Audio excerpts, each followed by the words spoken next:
খেজুর গাছটাকে বুকের মধ্যে আষ্টে পৃষ্ঠে জড়িয়ে ধরেছে পাকুড় গাছটি। কিন্তু এই বুকে জড়িয়ে ধরাটা মহত্ব কিংবা মানবিকতার নয়, বরং ধ্বংসের। 1958 সালে প্রকাশিত লেখক শওকত ওসমানের সেই বিখ্যাত উপন্যাস জননীর কথা মনে আছে? জননী উপন্যাসে মহেশডাঙ্গা গ্রামের দরিয়া বিবির ঘটনা ঠিক এরকম।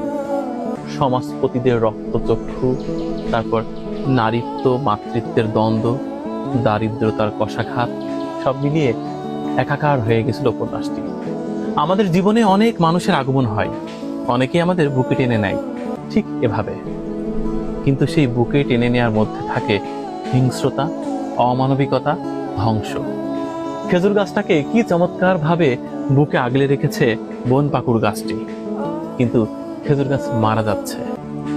এটি ভালোবাসা নয়, এটি বিষাক্ত ছোবল। দেখেন এমন ভাবে আষ্টে পৃষ্ঠে বিধে রেখেছে, শেষমেশ খেজুর গাছের জীবন প্রদীপ নিভু নিভু করছে। আমাদের সমাজেও তাই। প্রকৃতিতে অনেক কিছু ঘটে যা মানুষের জীবনের প্রতিচ্ছবি।